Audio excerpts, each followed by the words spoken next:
Welcome to the deep dive.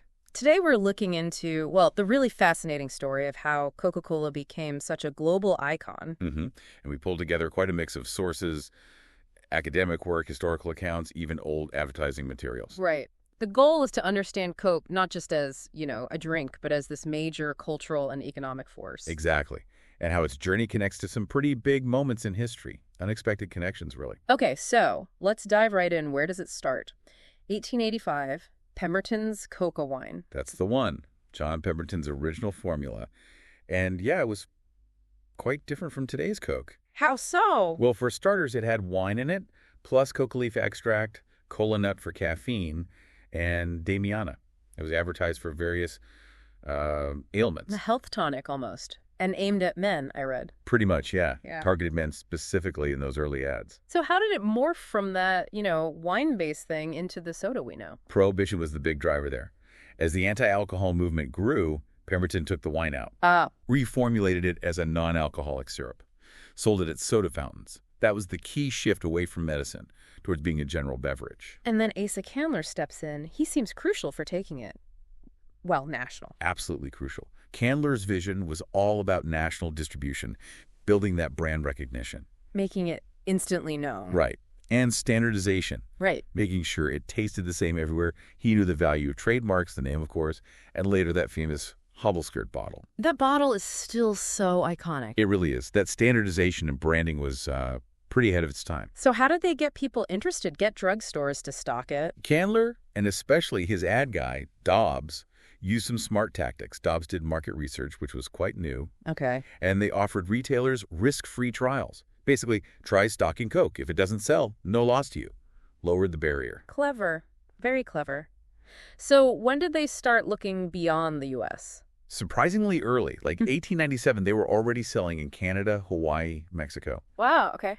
And not long after, setting up bottling plants in the Caribbean, the Pacific. Candler apparently had this ambition to, quote, go into all the world. He really saw the global potential early on. Now, the late 19th century, our sources say this was a big time for American companies expanding overseas generally. What was driving that? Yeah, it was a key period. There are a couple of big arguments. Some historians, like Williams and Lefevre, they talk about overproduction. Meaning American factories, especially after the Depression in the 1870s, were making more stuff than Americans could buy. So companies needed to find foreign markets for the surplus. So it was almost a necessity pushing them out. That's one view. But then you have someone like William Becker who adds another layer. Okay. He argues it wasn't just about getting rid of surplus. It was also the attraction of American goods, their reputation, the economic advantages, patents, better organization. They had a competitive edge. So a combination of push and pull factor. Exactly. They likely both played a role. And was the U.S. government involved in helping this expansion? Oh, definitely. Especially from the 1890s up to World War I. The government was laying groundwork. Like what? Things like using the Navy to protect trade routes, negotiating tariffs that helped American products, establishing the gold standard for easier international finance, Right. even creating the Federal Reserve. Yeah. So Coca-Cola's early steps abroad happened within this supportive context of growing American influence. Got it. Now, we hear this phrase, think global, act local, and also glocalization. What's that about in Coke's story? Right. Glocalization, Roland Robertson's term, is really useful here. Yeah. It suggests the global and local aren't opposites. They shape each other. How does that work? It means taking a global product, like Coke, but tailoring its marketing, maybe even subtle aspects, to fit specific local cultures. And sometimes you even help create new local traditions around that global product. So it's not just one size fits all. They adapted. Exactly. They wanted that universal brand, sure, but success meant connecting locally. Their big ambition, you could say, was creating this diverse global mass market. That idea really comes through later in things like the Hilltop ad. Yes, the Buy the World a Coke ad. We'll definitely circle back to that one. But you mentioned attention, this global dream versus its very American identity. Yes, that's a key tension. While they're expanding worldwide, they're also heavily promoting this connection to the American way of life. How do they manage that? Think about those Norman Rockwell ads. Very idealized, nostalgic scenes of American life. For decades, Coke walked this line, being global, but also deeply, deeply rooted in that American image. It's like they were exporting Americana along with the soda. Okay, let's shift to World War II. This seems like a huge accelerator for their global plans. A massive one. That foreign department they set up back in 26, suddenly indispensable. Look at Trinidad, a perfect example. What happened there? U.S. troops arrive, and Coke sales just explode. Jump from like 1,000 cases a year to 100,000 in just 3 years. Shows the immediate impact of the military presence. Incredible. And that's where the rum and Coca-Cola song comes from. Exactly. Lord Invader's Calypso. It captured that whole scene, the GIs, the Yankee dollar, the social changes happening. Was the song controversial? Yeah, a bit. Questions about who really wrote it, and the lyrics were pretty frank about, prostitution and the impact of the Americans. GIs loved it, though, apparently called it their national anthem. Coke itself wasn't involved, but its name was right there. So the troop presence boosted sales, but Coke also actively courted the military, didn't they? Oh, absolutely. They launched a whole campaign to get Coca-Cola classified as an essential item for the troops. Essential, like alongside bullets and rations. That was the argument. Woodruff, the head of Coke then, argued it was vital for morale, for energy. He saw the long-term PR value and loyalty it would build. And did it work? Did they get special treatment? They did. They got a crucial exemption from sugar rationing for any Coke supplied to U.S. soldiers, at home or overseas. Wow. That's huge during wartime rationing. A massive advantage. And this leads to the Technical Observers Program. What were these TOs? Right, the TOs. This was pretty unique. Coca-Cola employees essentially sent out with military units all over the world. Doing what? Their job was to set up and run bottling plants wherever the U.S. military was.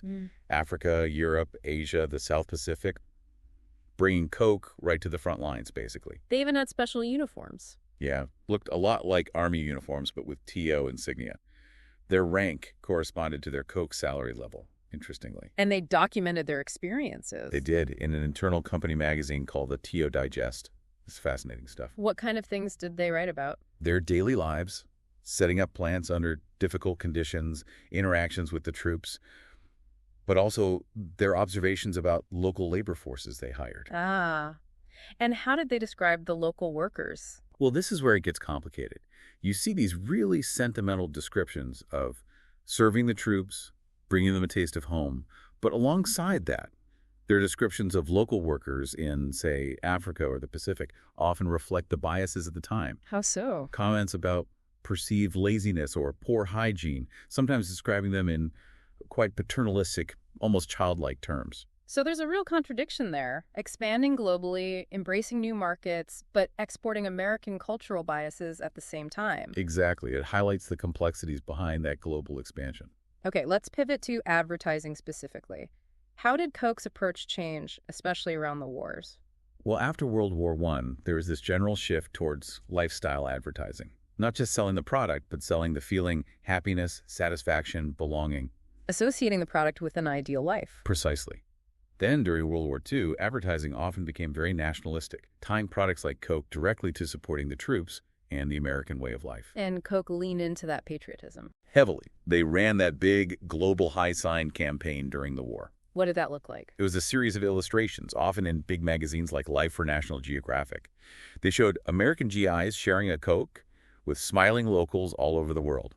Always very friendly, harmonious scenes. What was the message behind those images? Well, partly it was just corporate communication showing off their global reach, but it was also projecting this idea of Coke as a unifier, a bridge between cultures. A universal symbol of goodwill. Right. Though subtly, it often reinforced a kind of American-centric view of the world, the industrialized nation interacting with the developing world. So, very idealized images. How did that contrast with what the TOs were actually writing in their digest? Stark contrast sometimes. The ads showed perfect harmony.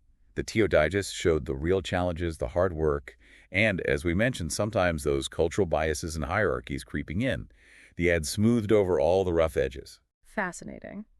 And you mentioned earlier, Coke featured foreign consumers in ads before they regularly featured African Americans in their U.S. ads. Yeah, that's a striking point from the sources.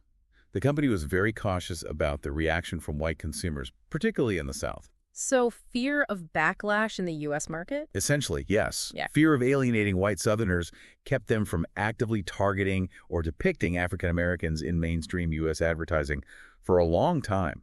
even while they were showing diverse faces from around the world in their global campaigns. It really underscores the racial climate they were navigating. It really does. Okay, let's move into the civil rights era. How did things start to shift then? Did Coke start acknowledging the Negro market, as it was called? Yes, post-World War II, research, like from the Urban League, clearly showed African Americans were a significant, brand-loyal consumer group. The economic potential was obvious. But companies were still hesitant? Many were, including Coke initially. That same fear of alienating white customers persisted for a while. Were there people pushing for change from within the advertising world? Definitely. Figures like Moss Kendricks were really important. He worked tirelessly to promote positive images of African Americans in ads and PR, fighting against harmful stereotypes. He saw the power of media. And did Coca-Cola face direct pressure regarding its own practices? They did. In 1950, there was a notable boycott organized by the National Fair Play Committee in New York. Why? Because of discriminatory hiring practices. They weren't hiring African Americans for certain jobs. The boycott put direct economic pressure on them. So how did Coke respond to that boycott and the growing awareness? Their response was largely focused on public relations and community engagement, rather than immediate drastic changes in hiring across the board. Like what sort of initiatives? They launched things like the Jackie Robinson Bat Boy and Girl program, the Good Citizenship Corps. These were ways to connect with the African American community, build goodwill. But maybe not tackling the core hiring discrimination head on. The sources suggest that changes in actual hiring practices were limited at first. It seemed more about managing their image, trying to navigate or perhaps avoid the problem of American racism, rather than actively leading on civil rights within the company structure at that point. A cautious approach, it sounds like. Okay, shifting gears again slightly, the Cold War. How did being seen as the American drink affect Coke globally during that ideological battle? That American identity became even more central, didn't it? Which was, a double-edged sword internationally. How so? Well, on one hand, it represented American capitalism and lifestyle, which had appeal. On the other, it made them a target. For instance, they lost all their assets in Cuba after the revolution. A big hit. A clear example of the political risks. Definitely. And back home, they doubled down on that American identity, sponsoring really mainstream stuff like the Ozzie and Harriet TV show, the Mickey Mouse Club. Weaving themselves into the fabric of American family life. Exactly. Solidifying that wholesome all-American image. I imagine its iconic status made it pop up in Cold War commentary or satire, too. Oh, yeah. It's famously featured in Dr. Strangelove, Kubrick's film, the Coke machine scene. It becomes a symbol of American capitalism clashing with military protocol. Right. So they constantly had this balancing act. Be proudly American, but also try to appear politically neutral enough to operate smoothly in all sorts of different countries during a very tense period. A tricky line to walk. Which brings us, finally, to that Hilltop commercial. I'd like to buy the world a Coke. What was the context? What were they trying to achieve with that in the late 60s, early 70s? Well, think about the time. Vietnam War protests, social upheaval, a real yearning for peace and unity in some quarters. Coca-Cola wanted to tap into that. Position themselves as part of the solution. Or at least as a symbol of hope and connection. The ad, with its diverse cast singing together on a hillside in Italy, in English, it was a powerful message of togetherness, compassion, peace, all achieved through sharing a Coke. It really struck a chord, didn't it? Absolutely. It created this sense of what you might call corporate cosmopolitanism. It embraced diversity on the surface, looked progressive, but it did so in a way that kind of floated above the messy political realities on the ground, race, war, inequality. It offered this beautiful vision of harmony, unified by the brand and significantly by the English language in the song. So it was like localization in advertising form, a global message using diverse faces. You could definitely see it that way. It's a classic, maybe one of the earliest examples of commodified multiculturalism, selling global harmony linked to selling the product. And the jingle itself became a huge hit song. It really did. An incredible piece of advertising history. Okay, so bringing us up to the present, the 21st century. Where does Coke stand now in this globalized world? Still a giant. Dominant in the soft drink market globally, still ahead of Pepsi overall. Its story is really emblematic of how corporate globalization has evolved. How so? You see similar patterns in other multinationals, like Nike, for example. Complex global supply chains, sophisticated worldwide marketing. Coke was an early pioneer of many of these strategies. And that relationship between big corporations and governments, is that still relevant? Oh, absolutely. Coke's history really shows how intertwined corporate and state interests can be. We still need to look critically at that relationship. You even see people move between corporate leadership and government roles sometimes. Right, like Charlotte Beers going from advertising CEO to a role in public diplomacy at the State Department. It shows how connected those worlds can be. And one final point from the sources: the potential for corporations to shape or maybe rewrite history through their marketing. That's a really important caution. There have been instances where, for example, Coke's marketing materials created timelines linking their bottle evolution with milestones in African American history. Implying a closer connection than maybe existed. Potentially, yeah. It can create a narrative that suggests a more consistently supportive role than the historical record might fully dare out. It just reminds us to always look critically at corporate storytelling and seek out multiple perspectives. Definitely good advice. So, wrapping up this deep dive, what are the big takeaways from Coca-Cola's journey? I think the main thing is that Coke's story is way more than just about soda. It's like a miniature history of globalization itself. How it reflects America's changing place in the world. Exactly. And the complexities of cultural exchange, what gets shared, what gets imposed. Plus, those ongoing struggles around social justice playing out on a global corporate stage. It's got so many layers. It really does give you a lot to chew on. So, a final thought for our listeners to take away. Maybe think about the other big global brands you encounter every day. What are their histories? How were they shaped by the same kinds of forces we talked about with Coke politics, social change, economics? What stories are hiding behind their logos? Right. Whose stories get told and whose might be missing? Looking closely at Coke's past kind of encourages you, I think, to look a bit more critically at all the brands that shape our world now.